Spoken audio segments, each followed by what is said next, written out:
Nunca pensé que las palabras más crueles vendrían de la boca de mi propio hijo. Ese día, mientras miraba los espacios vacíos donde antes estaban los muebles de mi difunta esposa, sentí que el suelo se abría bajo mis pies. Los mismos muebles que Elena había elegido con tanto amor. La misma mesa donde comimos juntos durante 30 años. El mismo armario donde guardó sus vestidos y sus sueños. Todo vendido.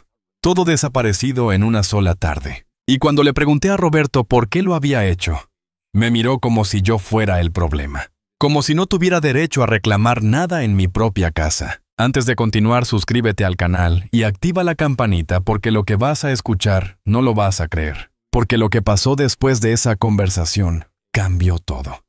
Pero para entender la historia completa necesitas saber quién soy yo realmente. Me llamo Fernando Gutiérrez. Tengo 68 años y vivo en una pequeña casa en las afueras de Barcelona. Durante 40 años trabajé como maestro de primaria.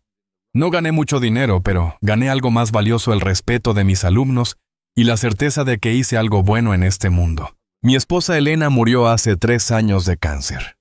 Esos últimos meses fueron los más duros de mi vida. Verla sufrir, verla desvanecerse, poco a poco me rompió el corazón de maneras que nunca pensé posibles. Pero nunca la dejé sola. Ni un solo día. Dejé mi trabajo antes de tiempo para cuidarla. Gasté todos nuestros ahorros en tratamientos que al final no sirvieron de nada. Y cuando murió entre mis brazos prometí que guardaría nuestra casa exactamente como ella la dejó. Era mi forma de mantenerla viva. Tengo 3 hijos.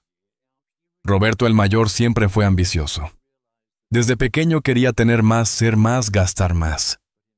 Nunca entendió que la felicidad no se mide en euros.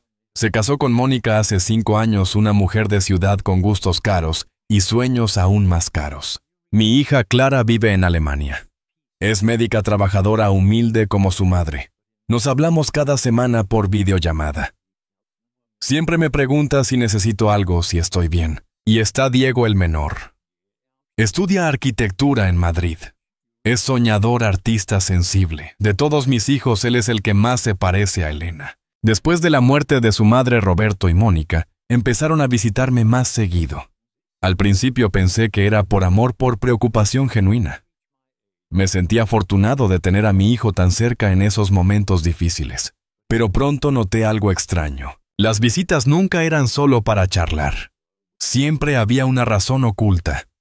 Mónica caminaba por la casa mirándolo todo con ojos de tasadora. Tocaba los muebles, abría cajones, hacía comentarios sobre lo antiguo que era todo. Un día, mientras tomábamos café, Roberto soltó la bomba. Papá, necesitamos hablar sobre tu situación. Mi situación, dije. ¿Y cuál es mi situación? Estás solo en esta casa tan grande. Ya no trabajas. Es peligroso para alguien de tu edad vivir así. Y además, Roberto hizo una pausa mirando a Mónica. Esta casa vale mucho dinero. Está en una zona que se está revalorizando. No entendía a dónde quería llegar. Queremos ayudarte a vender la casa y mudarte a un lugar más pequeño, más seguro. Un apartamento moderno con ascensor. Mónica sonrió, pero no con los ojos. Nosotros podemos ocuparnos de todo. Tú solo tienes que firmar algunos papeles. Les dije que no. Esta es mi casa. Es la casa que construí con Elena. Aquí nacieron ustedes. Aquí están todos mis recuerdos. No pienso irme. Roberto se puso serio. Apretó los labios como hacía cuando era niño y no conseguía lo que quería. Está bien, papá. Entiendo. Pero al menos déjanos ayudarte a modernizar un poco el lugar. Estos muebles antiguos ocupan mucho espacio y están deteriorados. Me pareció una propuesta razonable. Tal vez estaba siendo demasiado aferrado al pasado. Tal vez un poco de cambio me vendría bien. ¿Qué muebles?, pregunté. Roberto miró a su alrededor. El armario del pasillo, la mesa del comedor, esas sillas tan viejas de la cocina. Eran los muebles de Elena. No sé, dije, déjame pensarlo. Pero Mónica insistió. Fernando, con ese dinero podrías comprarte cosas nuevas más cómodas. Y además Roberto se quedó sin palabras cuando ella continuó. Nosotros necesitamos un poco de ayuda. Queremos viajar a París este verano y el dinero está un poco ajustado. Ahí estaba la verdad. No querían ayudarme. Querían mi dinero. Me llamo Fernando Gutiérrez. Tengo 68 años y durante toda mi vida creí que había construido una familia perfecta. Creí que mis hijos entendían el valor de las cosas, el peso de los recuerdos, la importancia de la familia. Pero ese día sentado frente a mi hijo mayor y su esposa mirando cómo calculaban mentalmente cuánto podrían sacar de los muebles de su madre muerta, me di cuenta de algo terrible. Tal vez me equivoqué en algo, o tal vez el mundo cambió más rápido de lo que yo pude seguir. Elena siempre decía que Roberto tenía un corazón bueno pero una mente débil, que era fácil de influenciar, que debíamos cuidarlo, guiarlo, enseñarle lo que realmente importa en la vida. Pero yo estaba cansado, estaba solo, y una parte de mí solo quería paz. Así que dije que sí. Les dije que podían vender algunos muebles. No todos, pero algunos. La sonrisa de Mónica se hizo más grande. Roberto me abrazó. Gracias, papá. Eres el mejor, y esto es lo mejor para todos, ya verás. Esa noche no pude dormir. Me quedé sentado en la cocina mirando las sillas vacías alrededor de la mesa. Recordé todas las cenas familiares, los cumpleaños, las navidades, la risa de Elena llenando cada rincón. Y me pregunté si había tomado la decisión correcta. Era un domingo cualquiera cuando llegaron para llevarse los muebles. El sol entraba por las ventanas como siempre lo hacía. El olor del café recién hecho llenaba la casa. Había preparado el desayuno pensando que tal vez podríamos comer juntos antes de que se llevaran las cosas. Pero Roberto y Mónica llegaron con prisa. Traían a 2 hombres con un camión. «Hola, papá», dijo Roberto sin mirarme a los ojos. «Vamos a ser rápidos. Ya tenemos todo organizado». Me quedé parado en el pasillo mientras los hombres entraban. Pensé que solo se llevarían las pocas cosas que habíamos acordado. La mesa pequeña del rincón, 2 sillas, el armario viejo del cuarto de invitados. Pero no, empezaron a llevarse mucho más. El armario del dormitorio principal, el que Elena había comprado en un mercadillo hace 30 años y había restaurado con sus propias manos. La cómoda donde guardaba las fotos familiares. El espejo antiguo que había heredado de su abuela. Espera, dije. Eso no. Esas cosas no estaban incluidas. Roberto me miró con impaciencia. Papá, son solo muebles viejos. No los usas. Y necesitamos hacer más dinero de lo que pensábamos. Los billetes a París subieron de precio. Mónica ni siquiera fingía interés. Estaba de pie junto a la ventana escribiendo mensajes en su teléfono sonriendo. Les dije que pararan, que devolvieran las cosas. Pero Roberto me puso una mano en el hombro. Una mano que debía ser de consuelo, pero que se sentía como una amenaza. Papá, cálmate. Esto es por tu bien también. Estás demasiado apegado al pasado. Necesitas dejar ir. Mamá ya no está aquí. Y entonces lo dijo delante de todos, delante de los trabajadores que cargaban los muebles de mi esposa muerta, delante de Mónica que por fin levantó la vista de su teléfono para sonreír. Además, esta casa es demasiado grande para ti. Tarde o temprano vas a tener que irte a una residencia de ancianos. Es mejor que vayas aceptándolo. El mundo se detuvo. La residencia de ancianos. Me miró como si yo fuera un estorbo. Como si mi vida, mi casa, mis recuerdos fueran obstáculos para sus planes. Los hombres siguieron cargando muebles. Roberto se dio vuelta y salió de la casa. Y yo me quedé allí de pie, en mi propio hogar, sintiendo que ya no era mío. Cuando terminaron, la casa estaba casi vacía. Los espacios donde habían estado nuestros muebles parecían heridas abiertas en las paredes. Me senté en el suelo. No tenía fuerzas para estar de pie. Y por primera vez, desde la muerte de Elena, lloré. No lloré por los muebles. Lloré porque mi hijo, el niño que había cargado en brazos, el que había enseñado a dar en bicicleta, el que había consolado cuando tuvo su primera desilusión amorosa. Ese mismo hijo me había traicionado. Y lo peor de todo es que lo había hecho sin remordimiento, sin siquiera mirar atrás. Esa noche no dormí. Me quedé sentado en el sofá que todavía me quedaba mirando las paredes desnudas, escuchando el silencio de una casa que antes estaba llena de vida. Cada habitación vacía era un recordatorio de lo que había perdido. No solo los muebles. Había perdido algo mucho más profundo. A las 3 de la madrugada caminé por la casa como un fantasma. Mis pasos resonaban diferente ahora. El eco era más fuerte, más frío, como si la casa misma se hubiera dado cuenta de que había sido violada. Entré al dormitorio donde Elena y yo habíamos dormido durante 30 años. El armario ya no estaba, la cómoda tampoco, solo quedaba la cama y una lámpara. Me senté en el borde de la cama y cerré los ojos. Elena susurré en la oscuridad. ¿Qué hago? Pero ella no respondió. Los muertos nunca responden. Aunque a veces, si escuchas con atención, puedes sentir lo que habrían dicho. Y yo sabía exactamente lo que Elena habría dicho. Fernando me habría dicho, con esa voz firme que usaba cuando yo me dejaba pisotear. No te quedes ahí llorando, haz algo. Pero, ¿qué podía hacer? Roberto era mi hijo. Mónica era mi nuera. No podía simplemente echarlos de mi vida.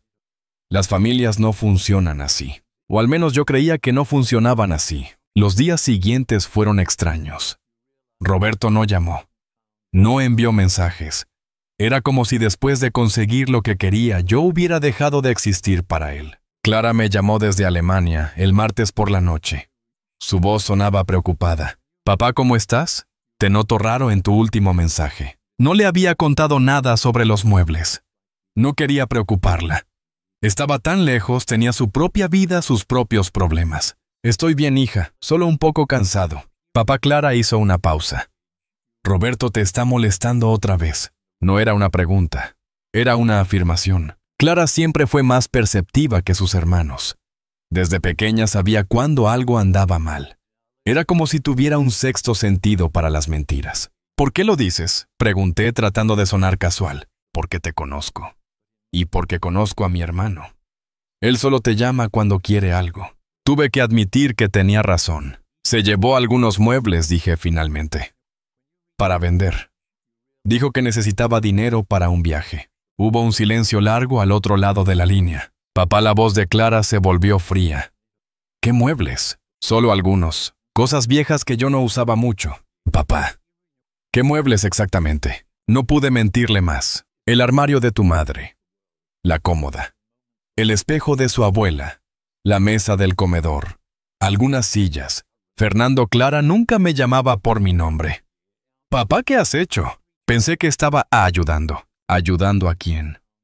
¿A él o a ti mismo? Porque papá Roberto no necesita tu ayuda. Necesita que le pongas límites. Y Mónica es peor. Esa mujer solo quiere tu dinero. No digas eso de tu cuñada. Es la verdad. Y lo sabes. Desde que se casó con Roberto, lo único que hace es comparar querer más, exigir más. Y mi hermano. Clara suspiró. «Mi hermano es tan débil que hace todo lo que ella dice». «No es débil. Solo está enamorado». «No, papá, está manipulado. Y si no haces algo ahora, vas a perder mucho más que unos muebles». Después de colgar con Clara me quedé pensando en sus palabras. Tenía razón. Lo sabía. Pero aceptar que tu propio hijo te estaba usando era demasiado doloroso. Decidí que necesitaba aire fresco. Salí a caminar por el barrio. Era un día hermoso de primavera. Los árboles estaban floreciendo.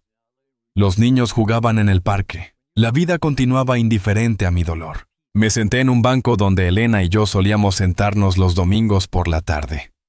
Miraba a las parejas de ancianos caminar tomados de la mano y sentía una envidia terrible. Elena y yo deberíamos estar aquí, juntos, disfrutando de nuestros años dorados. Pero ella se fue. Y me dejó solo.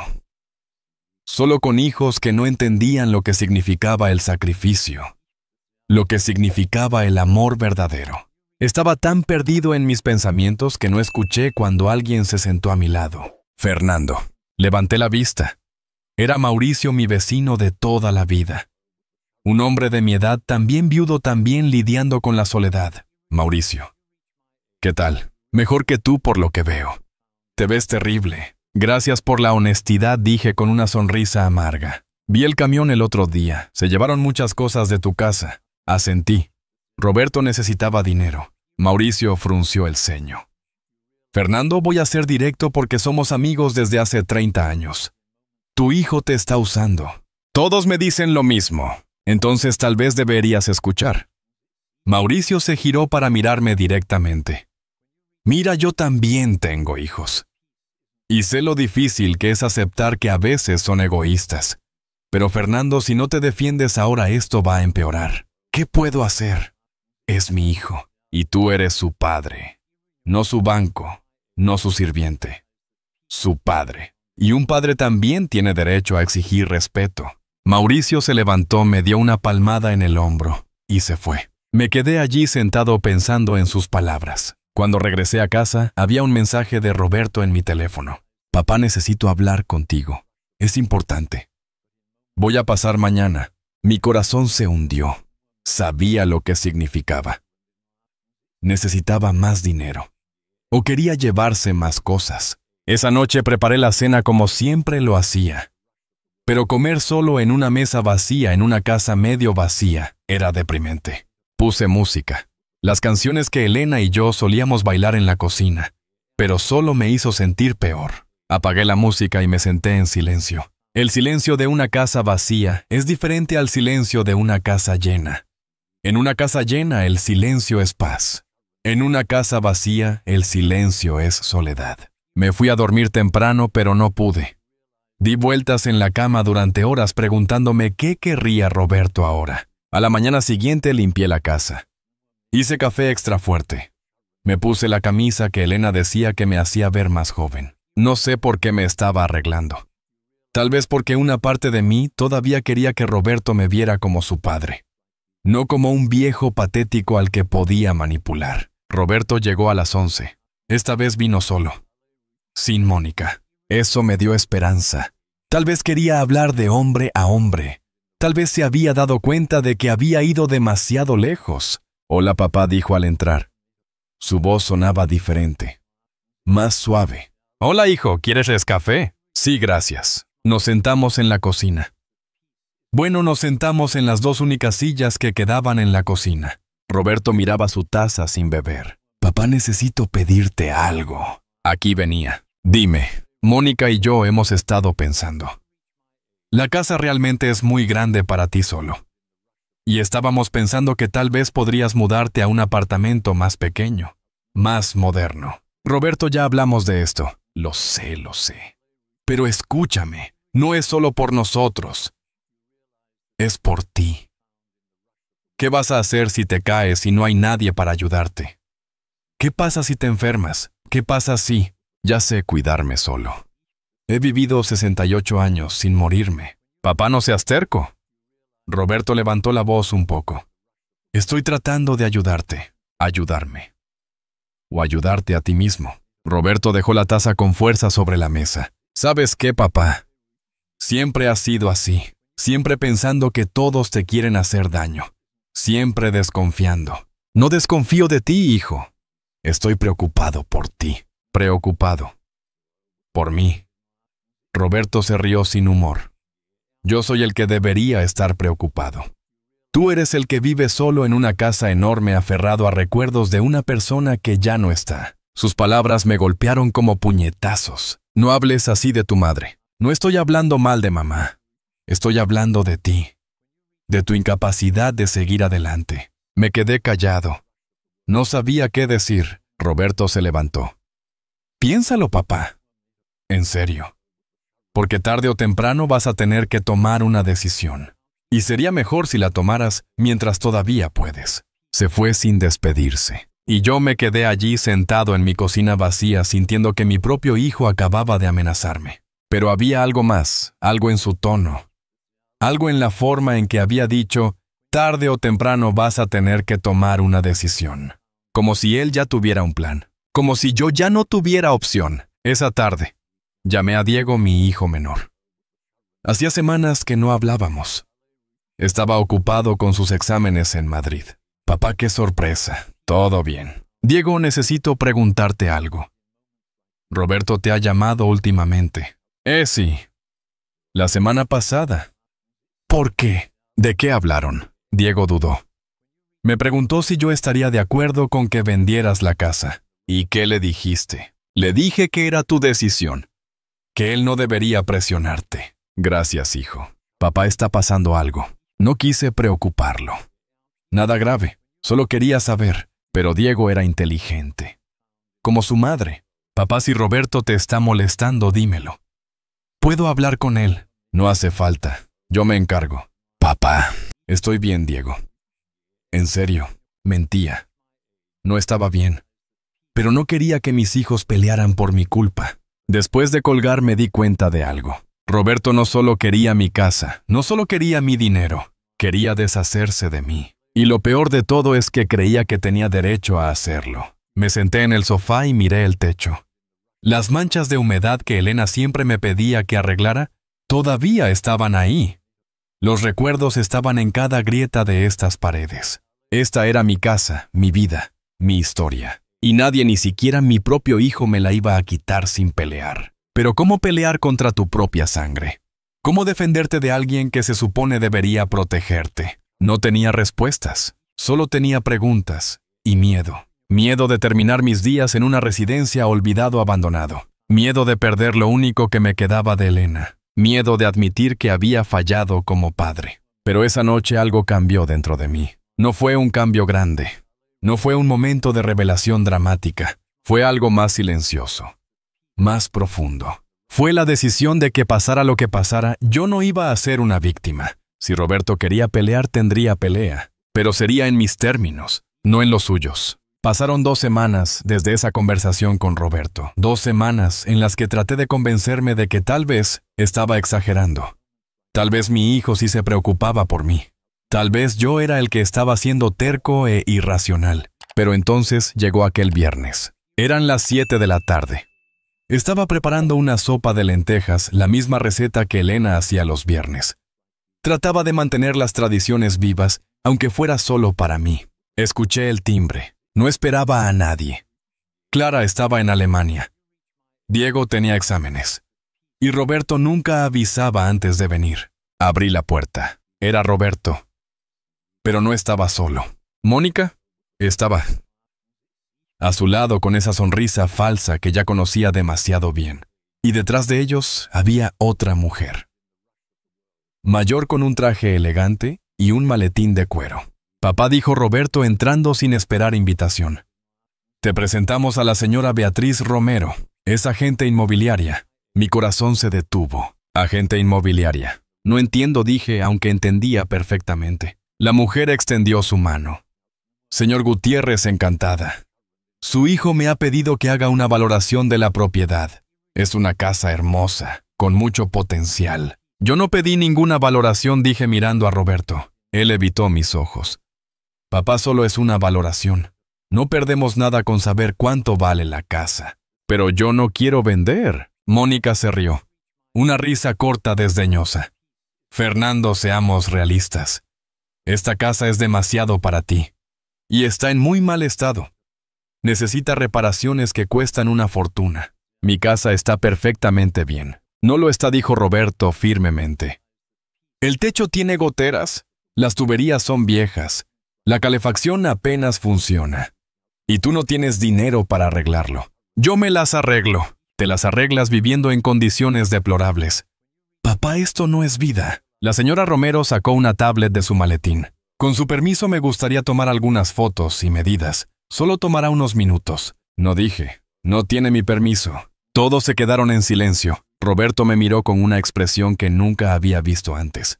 Una mezcla de frustración e ira apenas contenida. Papá, está siendo ridículo. Ridículo. Ridículo es que traigas a una agente inmobiliaria a mi casa sin mi consentimiento. No es solo tu casa, soltó Mónica. También es el futuro de tus hijos. Perdón. Mónica se cruzó de brazos. Tarde o temprano esta casa va a ser nuestra. Es parte de nuestra herencia. Y mientras tú te aferras a ella por sentimentalismos, se está devaluando cada día. No podía creer lo que estaba escuchando. Mi herencia, mi futura herencia. Eso es lo único que les importa. Roberto puso una mano en el brazo de Mónica como diciéndole que se callara.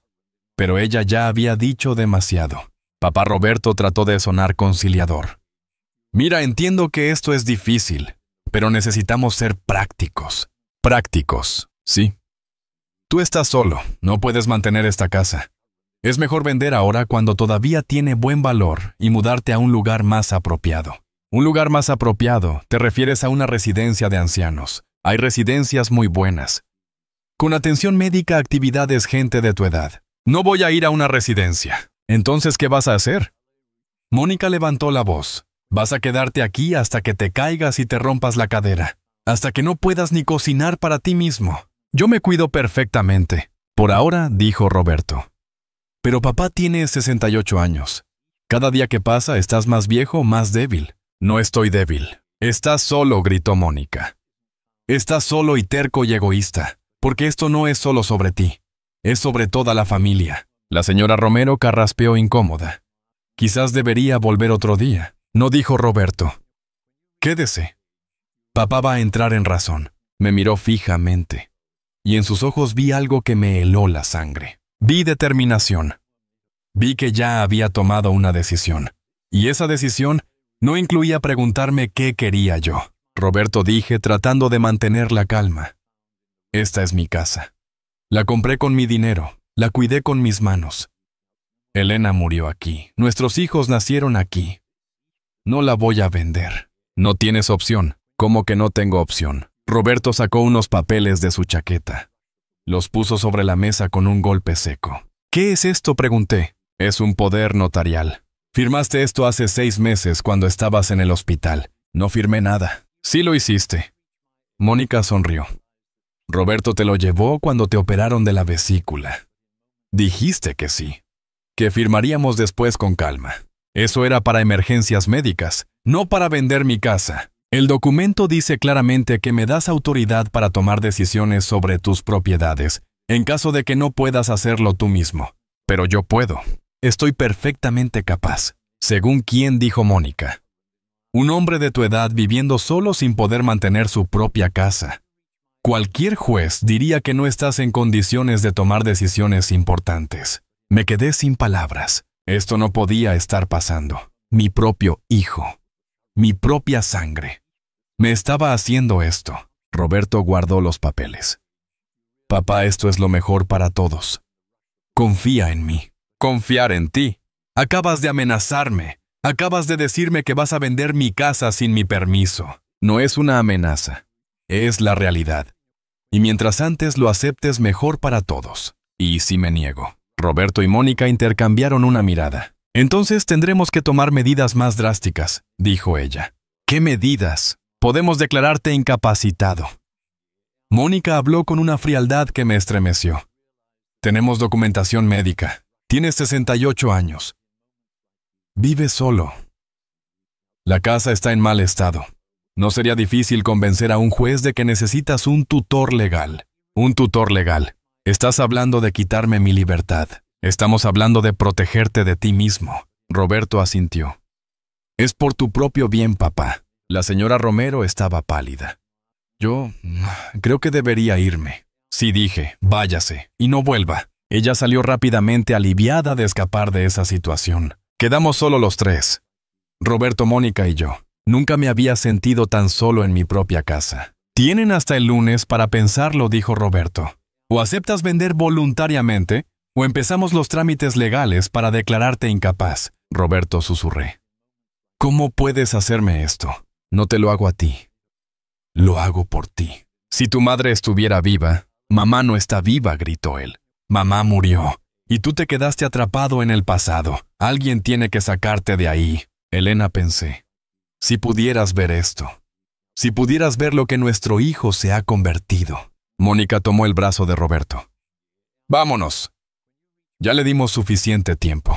Cuando llegaron a la puerta, Roberto se giró una última vez. Lo siento, papá, pero esto es necesario. Y se fueron. Cerré la puerta y me quedé apoyado contra ella tratando de procesar lo que acababa de pasar. Mi hijo quería declararme incapaz. Mi hijo quería quitarme mi casa, mi libertad, mi dignidad. Y lo peor de todo es que tenía el poder legal para hacerlo. Me dejé caer en el sofá. Las manos me temblaban.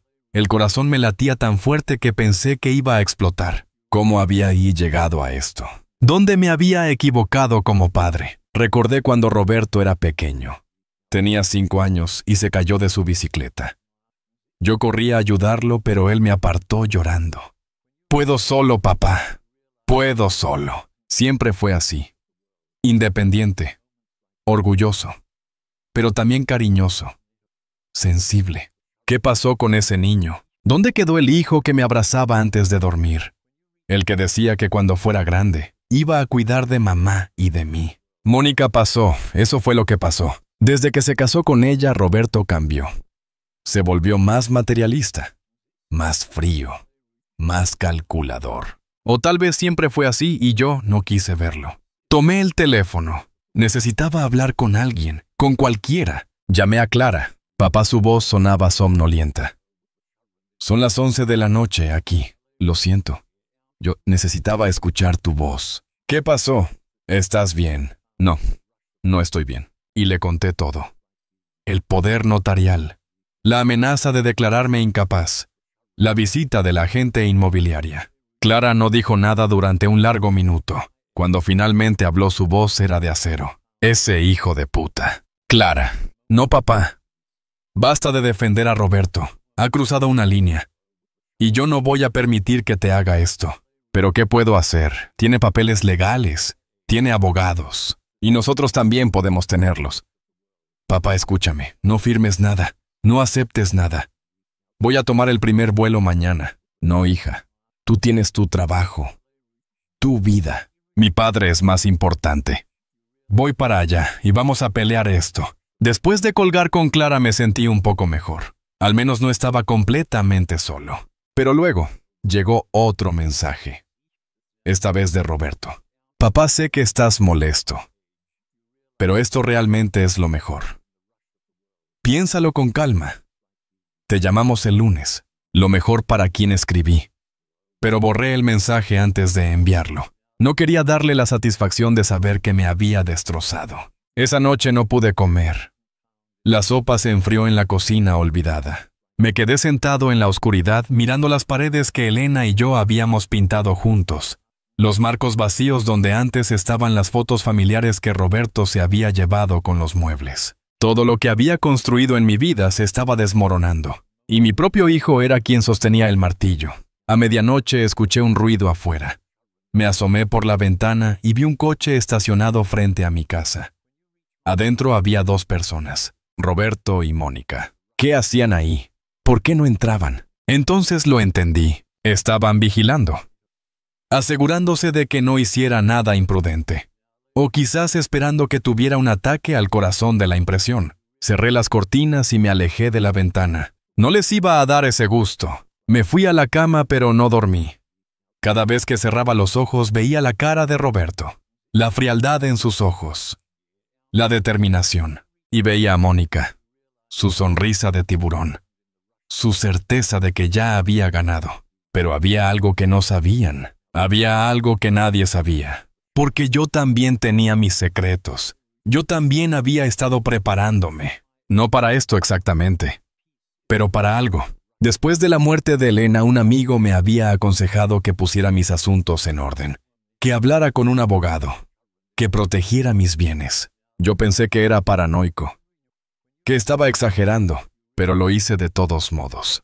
Más por honrar su memoria que por otra cosa. Y ahora tal vez esa precaución iba a salvarme. Cuando amaneció me levanté con una claridad que no había tenido en semanas. Sí estaba dolido, sí estaba traicionado. Pero no estaba vencido. Roberto había cometido un error. Había mostrado sus cartas demasiado pronto. Había dejado que su codicia y la de su esposa se vieran con demasiada claridad. Y ahora yo sabía exactamente contra qué estaba peleando. No era una pelea por la casa. No era una pelea por dinero. Era una pelea por mi dignidad. Por mi derecho a vivir mis últimos años como yo decidiera. No como mi hijo decidiera por mí. Me vestí con cuidado. Me afeité. Me puse mi mejor traje, el que usaba para las ocasiones importantes. Hoy iba a hacer algo que debía haber hecho hace mucho tiempo. Iba a defenderme. Tomé las llaves del coche que casi nunca usaba. Iba a hacer una visita que cambiaría todo. Pero antes de salir me detuve frente al espejo del pasillo. El único espejo que quedaba en la casa. Me miré a los ojos. Fernando, me dije a mí mismo. Eres más fuerte de lo que crees. Elena lo sabía. Y es hora de que tú también lo recuerdes. Abrí la puerta y salí a la luz del día. Roberto y Mónica querían una guerra, pues iban a tenerla, pero en mis términos, no en los suyos. Conduje por las calles de Barcelona sin rumbo fijo. Mis manos temblaban sobre el volante. Cada semáforo en rojo era una eternidad.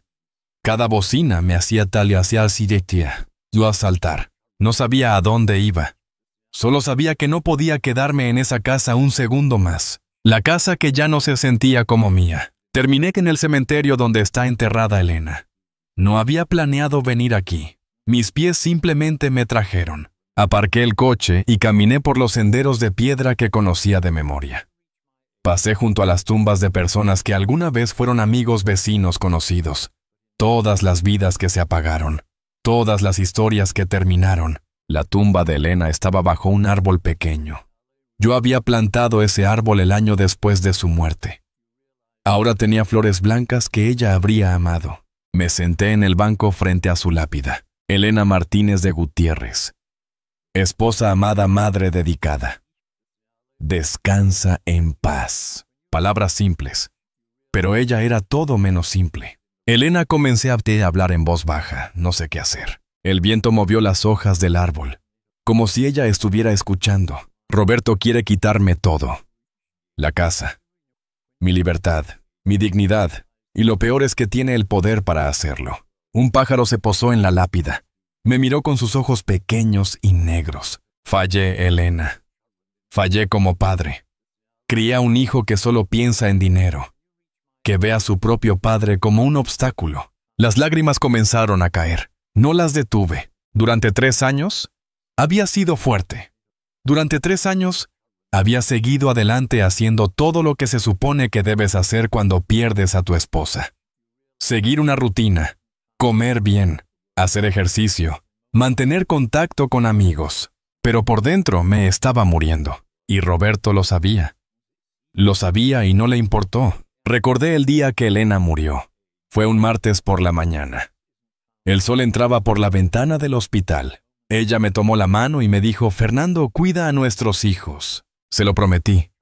Le prometí que siempre estaría ahí para ellos, pero nunca pensé que tendría que protegerme de ellos. Me quedé allí durante horas, viendo cómo el sol se movía por el cielo, viendo cómo otras personas venían a visitar a sus muertos. Una mujer mayor puso flores en una tumba cercana. Lloró en silencio.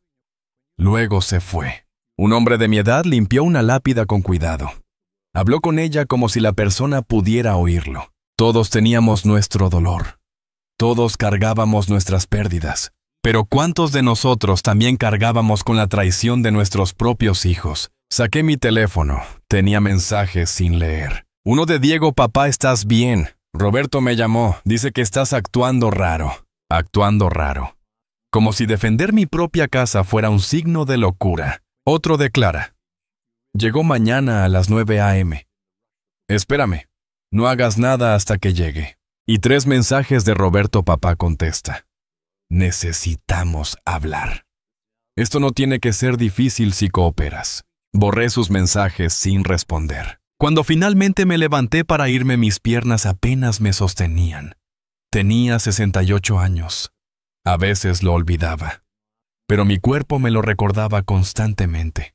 Me dolían las rodillas. Me dolía la espalda. Me dolía el corazón. Era viejo. Eso no lo podía negar. Pero viejo no significa inútil. Viejo no significa incapaz. Conduje de regreso a casa mientras el sol comenzaba a ponerse.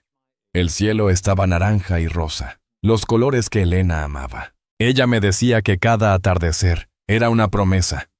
La promesa de que mañana habría un nuevo amanecer. Pero en ese momento yo no veía ningún amanecer. Solo veía oscuridad. Cuando llegué a casa, la puerta tenía una nota pegada. Papá, pasamos, pero no estabas. Llámame. Es urgente. Roberto. Arranqué la nota y la tiré a la basura. Entré a la casa vacía. Las sombras eran más largas ahora. Los espacios vacíos parecían más grandes. Me preparé un té. Elena siempre decía que el té lo curaba todo. No era verdad, pero me gustaba creerlo. Me senté en la cocina y miré las paredes desnudas. Antes estaban llenas de fotos, fotos de cumpleaños, graduaciones, vacaciones familiares. Fotos de una familia que pensé que era feliz. Roberto se las había llevado con los muebles. Dijo que las iba a digitalizar. Que era mejor conservarlas así, pero nunca me las devolvió. Ahora me preguntaba si realmente las digitalizó o simplemente las tiró a la basura. El teléfono sonó. Era Diego otra vez. Papá, por favor, contéstame. Me estás preocupando. Contesté. Hola, hijo. Dios, papá. Pensé que te había pasado algo. Roberto dice que estás muy mal, que no estás pensando con claridad. Diego, necesito que me digas la verdad. ¿Qué te dijo exactamente tu hermano? Diego suspiró. Me dijo que estás deprimido, que la casa está en muy mal estado, que no comes bien, que te olvidas de las cosas. Todo eso es mentira. Eso pensé. Pero papá también dijo que firmaste un poder notarial. ¿Es verdad eso? Lo firmé cuando estuve en el hospital. Pensé que era solo para emergencias médicas. Y no lo es. No. Roberto quiere usarlo para vender la casa, para declararme incapaz si no coopero. Diego no habló durante un largo momento. Ese bastardo dijo finalmente: Papá, no dejes que haga eso. Lucha. Yo te apoyo. Gracias, hijo. Eso significa mucho. Voy a hablar con él. Voy a decirle que está actuando como no Diego. No quiero que te pelees con tu hermano por mí. Papá, él está equivocado. Alguien tiene que decírselo. Lo sé. Pero déjame manejarlo a mi manera. Después de colgar con Diego me sentí un poco mejor. Al menos 2 de mis 3 hijos todavía me amaban. Todavía me respetaban.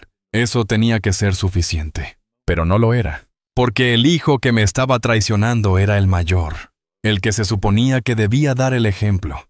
El que debía cuidar de sus hermanos menores. Me fui a la cama temprano, pero no pude dormir. Cada vez que cerraba los ojos veía la cara de Roberto. Su determinación, su frialdad. Y veía a Mónica, su sonrisa de victoria. A las 2 de la madrugada me levanté. Fui a la habitación que había sido de Roberto cuando era niño. Ahora estaba vacía. Solo quedaba una caja en el armario. La saqué y la abrí. Adentro había cosas de su infancia. Dibujos que había hecho en la escuela. Un guante de béisbol que le regalé por su 10º cumpleaños. Una foto de él con Elena, los dos riendo. Tomé la foto y la miré bajo la luz de la luna. Ese niño en la foto era mi hijo. Puro. Inocente.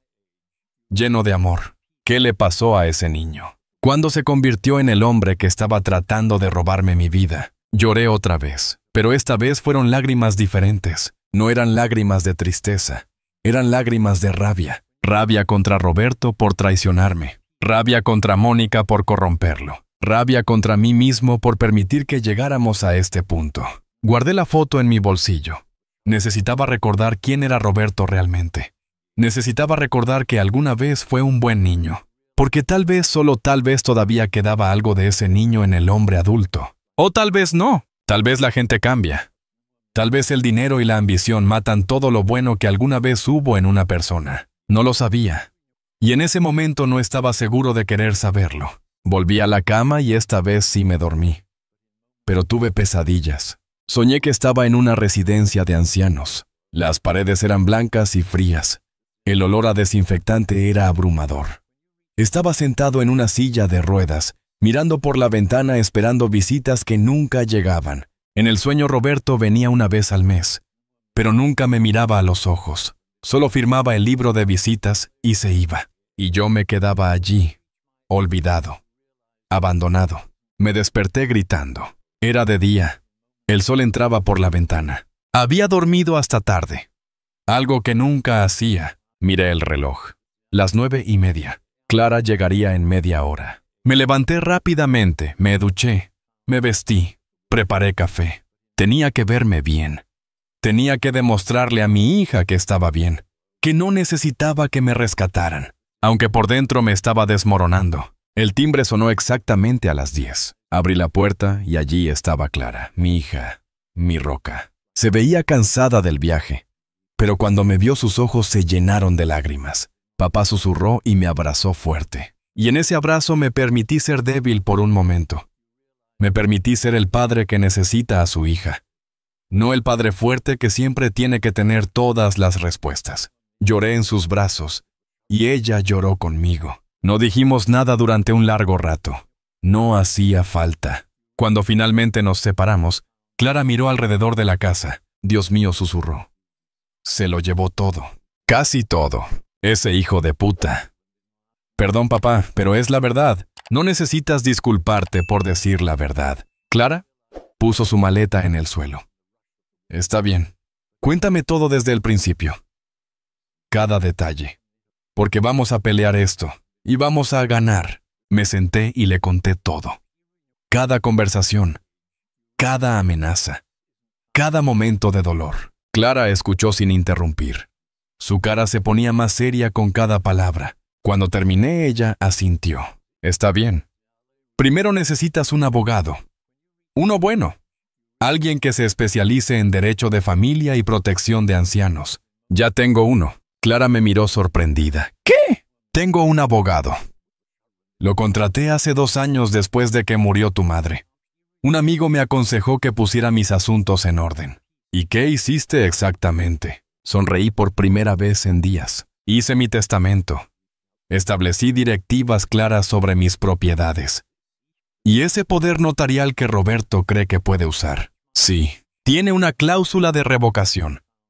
Puedo cancelarlo en cualquier momento con una simple carta certificada. Clara comenzó a sonreír también.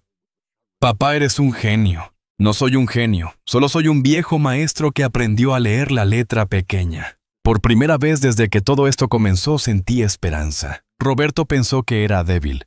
Pensó que era fácil de manipular, pero estaba equivocado. Yo era más fuerte de lo que él creía, y estaba listo para demostrárselo. Al día siguiente, Clara y yo fuimos a la oficina de mi abogado. Se llamaba Javier Mendoza. Un hombre de 50 años serio pero amable. Lo había conocido a través de Mauricio, mi vecino. Clara le explicó la situación mientras yo permanecía en silencio. Cada palabra que salía de su boca hacía que todo sonara más real, más terrible. Cuando terminó, Javier se recostó en su silla y juntó las manos. Señor Gutiérrez, déjeme ver ese poder notarial que firmó. Le entregué una copia que Roberto había dejado. Javier lo leyó cuidadosamente línea por línea. Después de unos minutos, asintió. Esto es válido, pero tiene 2 problemas. Primero, la cláusula de revocación, que mencionó. Segundo, este poder solo se activa si usted es declarado médicamente incapaz. Su hijo no puede simplemente usarlo porque quiere. Entonces no tiene ningún poder real, dijo Clara. No todavía. Pero está intentando crearlo. Si consigue 2 médicos que certifiquen que su padre no está en condiciones de manejar sus asuntos, entonces sí podría activarlo. Roberto mencionó eso, dije. Dijo que tenía documentación médica. Javier frunció el ceño. ¿Qué tipo de documentación? No lo sé. Solo dijo que sería fácil convencer a un juez. Permítame hacer algunas llamadas. Javier tomó su teléfono. Necesitamos actuar rápido. Salimos de su oficina con un plan.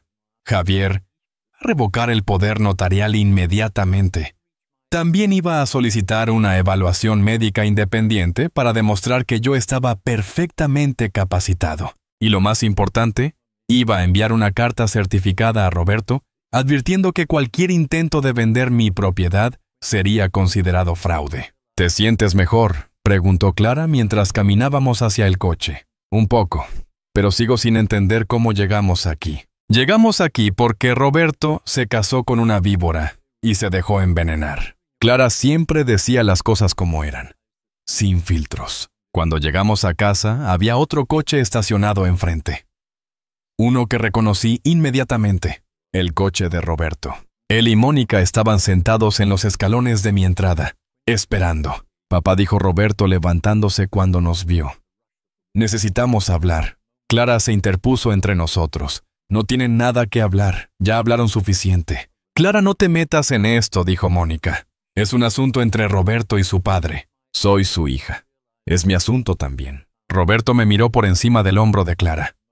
Papá, podemos hablar a solas. Solo 5 minutos. No, dijo Clara. Lo que tengas que decir, dilo frente a mí. Roberto apretó la mandíbula. Está bien. Papá, hablé con el doctor Ramírez. Está dispuesto a hacer una evaluación. Dice que basándose en tu edad y tu situación actual, es probable que necesites ayuda para manejar tus asuntos. El doctor Ramírez era mi médico de cabecera, un hombre que había conocido durante años. No podía creer que participara en esto. Eso es mentira, dijo Clara. Papá está perfectamente bien. No está bien, gritó Mónica. Vive solo en una casa que se cae a pedazos. No come bien. Está deprimido. Está deprimido porque su hijo lo está traicionando, respondió Clara. No lo estamos traicionando. Mónica se cruzó de brazos. Estamos tratando de salvarlo de sí mismo. Saqué los papeles que Javier me había dado por la mañana. Los había guardado en mi chaqueta para este momento exacto. Roberto, dije calmadamente. Esto es una carta de revocación del poder notarial, firmada esta mañana. Ya no tienes ninguna autoridad sobre mis propiedades. Roberto tomó los papeles. Su cara se puso pálida mientras leía. No puedes hacer esto. Ya lo hice. Mónica le quitó los papeles de las manos. Esto es ridículo. Fernando, estás actuando irracionalmente. Esto solo prueba que necesitas un tutor. Saqué otro documento.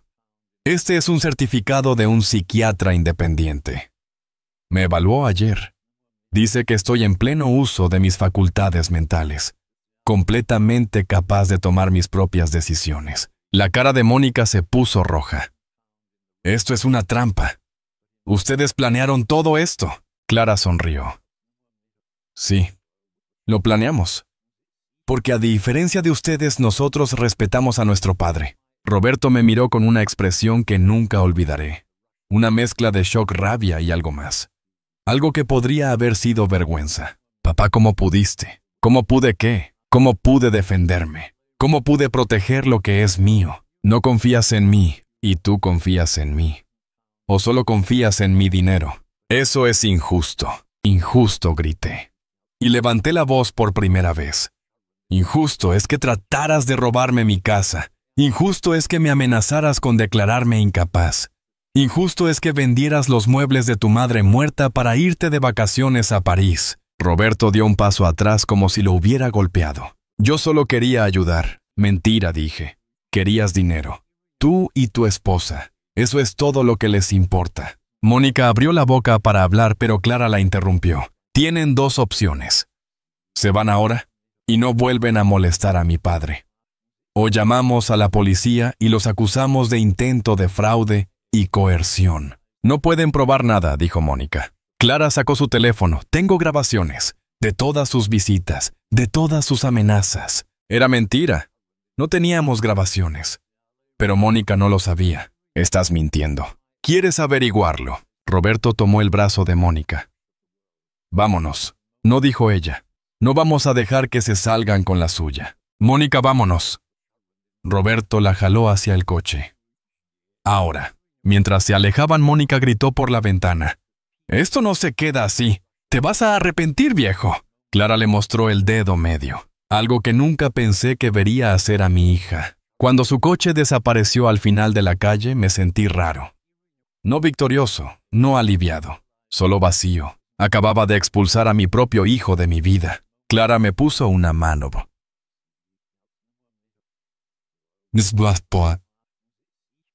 Britanín, hiciste lo correcto, papá. ¿Por qué no se siente correcto? Porque eres un buen hombre. Y los buenos hombres siempre dudan. Entramos a la casa.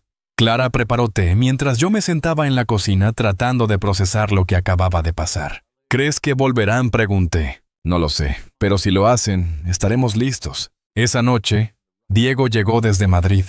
Había tomado el primer tren cuando Clara le contó lo que estaba pasando. Los tres nos sentamos en la sala casi vacía. Mis tres hijos. Bueno, dos de ellos. Lo siento, dijo Diego. Siento no haber estado aquí antes. Tú no tienes que disculparte, dije. Tú no hiciste nada malo, pero tampoco hice nada bueno. Sabía que Roberto estaba cambiando. Sabía que Mónica era mala influencia. Y no dije nada. Todos vimos las señales, dijo Clara. Pero nadie quiere creer que su hermano es capaz de algo así. Pasamos horas hablando, recordando cosas, tratando de entender cuándo exactamente Roberto había cambiado. Clara recordaba que comenzó cuando Mónica entró en su vida.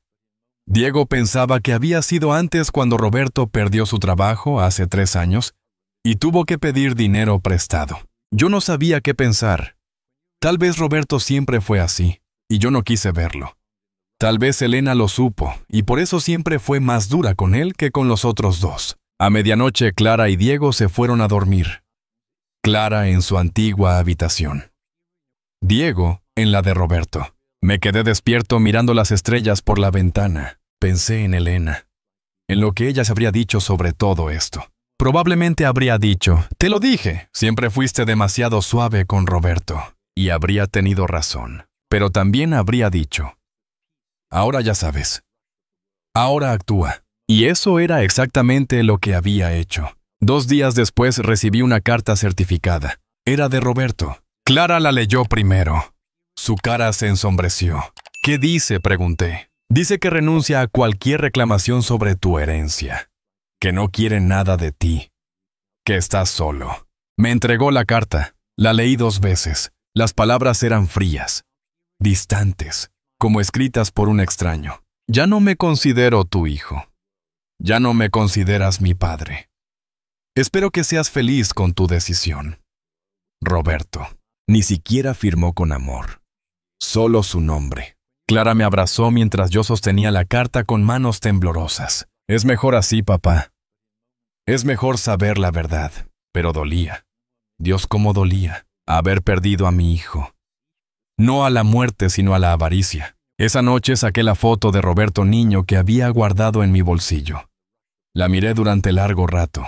Luego la guardé en un cajón, junto con otras cosas del pasado que ya no podía cambiar. Al día siguiente, Javier llamó con noticias. Señor Gutiérrez, su hijo ha retirado todas las reclamaciones. Además, he enviado una orden de restricción temporal.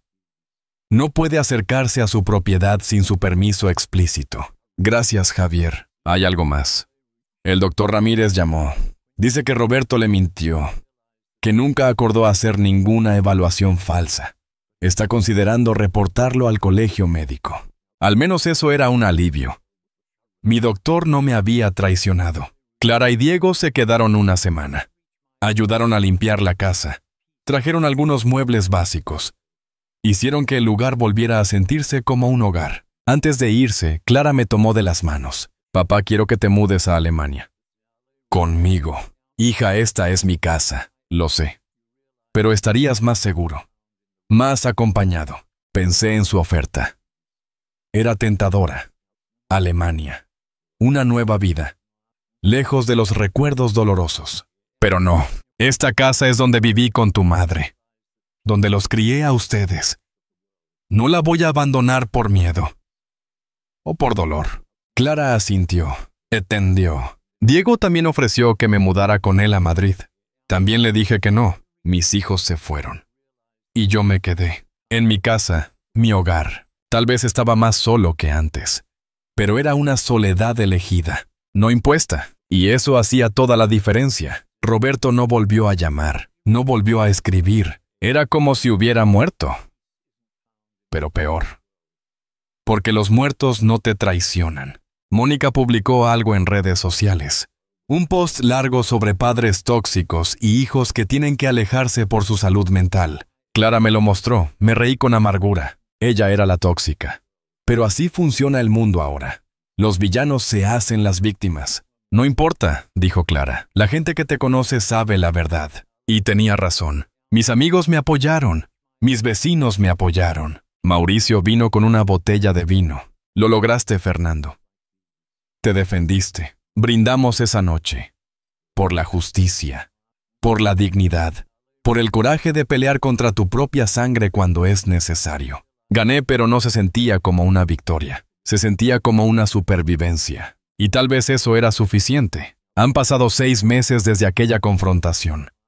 6 meses desde que mi hijo mayor decidió que el dinero valía más que su padre. La casa ya no se siente vacía.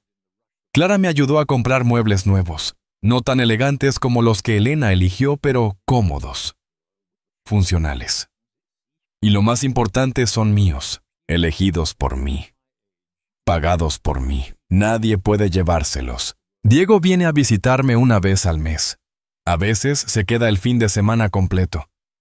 Cocinamos juntos, vemos películas, hablamos de su carrera.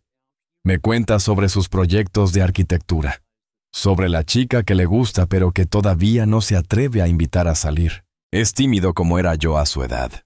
Como era Elena. Clara me llama todas las semanas, a veces 2 veces por semana. Me cuenta sobre su trabajo en el hospital, sobre sus pacientes, sobre la vida en Alemania.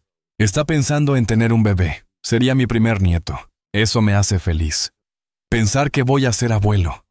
Que voy a tener una segunda oportunidad de ver crecer a alguien. Esta vez lo haré mejor. De Roberto no he sabido nada.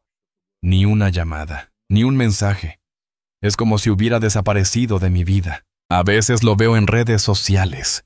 Clara me enseña sus publicaciones, fotos de él y Mónica en restaurantes caros, en viajes a lugares exóticos. Siempre sonriendo. Siempre pretendiendo que son felices. Me pregunto si realmente lo son. O si solo están huyendo del vacío. Mauricio dice que los vio en el supermercado hace un mes. Dice que Roberto se veía mayor. Cansado. Que cuando lo saludó apenas respondió. Mónica ni siquiera lo miró. Parte de mí siente lástima por mi hijo, por el hombre en que se convirtió, por todo lo que perdió persiguiendo cosas que no importan. Pero otra parte de mí, la parte que todavía duele, no siente nada. Solo alivio de que ya no esté en mi vida envenenándola. La primavera pasada planté rosas en el jardín, las mismas rosas que Elena amaba. Ahora están floreciendo, rojas, amarillas, blancas. Llenan el aire con su perfume. Cada mañana salgo a regarlas. Les hablo como Elena solía hacer. Me siento tonto haciéndolo. Pero también me siento conectado con ella de alguna manera. Con la mujer que amé durante 30 años. La mujer que me enseñó que el amor verdadero no es posesión, sino libertad. No es control, sino respeto. Roberto nunca aprendió esa lección. He vuelto a dar clases. No en una escuela. Eso sería demasiado. Pero doy tutorías a niños del barrio 2 veces por semana. Matemáticas y lengua. Me gusta ver sus caras cuando entienden algo difícil. Me gusta saber que todavía puedo ser útil. Que todavía tengo algo que ofrecer al mundo. Los padres de estos niños me pagan poco. A veces no me pagan nada. Y está bien. No lo hago por dinero. Lo hago porque me hace sentir vivo. El otro día una madre me trajo un pastel como agradecimiento. Su hijo había aprobado un examen difícil gracias a mis clases. Me senté en mi cocina comiendo ese pastel y me sentí más rico que Roberto con todos sus viajes caros. Porque la riqueza verdadera no está en las cosas que tienes, está en las personas que te aprecian, en los pequeños momentos de conexión humana, en saber que hiciste una diferencia en la vida de alguien. Javier, mi abogado, hizo algo que no esperaba. Redactó un Nuevo Testamento para mí, sin que yo se lo pidiera. Fernando me dijo, necesita protegerse por si alguna vez Roberto intenta algo de nuevo. En el Nuevo Testamento todo queda dividido equitativamente entre Clara y Diego. Roberto no recibe nada. Está específicamente mencionado por su nombre. Roberto Gutiérrez Martínez no tiene ningún derecho sobre los bienes del testador. Fueron palabras duras de escribir, pero necesarias. También establecí una pequeña fundación en nombre de Elena. Cada año dará becas a estudiantes de familias humildes. No mucho dinero, pero suficiente para comprar libros, uniformes, material escolar. Es lo que Elena habría querido. Ayudar a otros. Hacer del mundo un lugar un poco mejor. Roberto habría vendido esta casa y gastado el dinero en vacaciones que olvidaría en un año. Yo lo estoy usando para crear algo que durará más que yo. Esa es la diferencia entre nosotros. El mes pasado recibí una carta, no de Roberto, de Mónica. Decía que lo sentía, que las cosas se habían salido de control, que ella nunca quiso causar problemas en la familia. Era una mentira. Cada palabra era una mentira, pero lo más interesante no era la carta, era la postdata. Roberto y yo nos separamos. Me voy a vivir con mi madre. Si alguna vez quieres hablar con él, ahora es el momento. Está solo y arrepentido. Rompí la carta sin responder. Si Roberto estaba arrepentido, él sabía dónde vivía. Él tenía mi número. Si realmente quería disculparse, podía hacerlo. Pero no lo hizo. Y eso me dijo todo lo que necesitaba saber. Su orgullo era más grande que su arrepentimiento. Su vergüenza era más fuerte que su amor. O tal vez nunca hubo amor. Solo obligación. Solo el peso de ser llamado hijo. Clara me preguntó si quería intentar reconciliarme con Roberto. No lo sé, le dije. Parte de mí quiere. Parte de mí lo extraña. Pero otra parte no puede olvidar lo que hizo. lo que intentó hacerme. No tienes que olvidar, papá. Pero tal vez algún día puedas perdonar. Tal vez. Pero ese día todavía no ha llegado. Y no sé si llegará. Lo que sí sé es esto. Aprendí algo importante en estos últimos meses. Aprendí que ser viejo no significa ser débil. Significa tener experiencia, sabiduría, la habilidad de ver venir los problemas antes de que te destruyan. Aprendí que la familia no siempre es sagrada. A veces la gente que comparte tu sangre es la que más te lastima. Y está bien alejarte de ellos. Está bien protegerte. Aprendí que el amor verdadero no exige, no manipula, no amenaza. El amor verdadero respeta, apoya. Y cuando es necesario pelea por ti, no contra ti. Clara y Diego son mis verdaderos hijos. No porque sean perfectos, sino porque me ven como una persona, no como una fuente de dinero o propiedades. Y aprendí que nunca es tarde para defenderte. Nunca es tarde para decir no, para establecer límites, para exigir el respeto que mereces. Tengo 69 años ahora. Cada día que despierto es un regalo. Cada atardecer que veo desde mi ventana es una bendición. Esta casa con sus paredes llenas de recuerdos y sus habitaciones que alguna vez estuvieron vacías, pero que ahora están llenas de vida otra vez, es mi santuario. Nadie me la va a quitar. Nadie me va a decir que soy demasiado viejo para vivir aquí, que soy demasiado débil para cuidar de mí mismo, porque no lo soy. Soy un sobreviviente, un luchador, un hombre que perdió a su esposa pero no perdió su dignidad, que perdió a un hijo pero no perdió su valor. Si pudiera hablar con todos los padres y madres que están pasando por algo similar, les diría esto: protéjanse. No esperen a que sea demasiado tarde. Si ven señales de que sus hijos los ven como una carga o como una fuente de dinero, actúen. Busquen un buen abogado. Alguien que no esté conectado con su familia.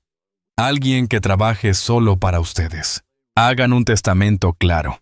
Establezcan sus deseos por escrito. No dejen nada a la interpretación. Y sobre todo, no tengan miedo de decir no, de establecer límites, de alejarse si es necesario. El amor no debe doler.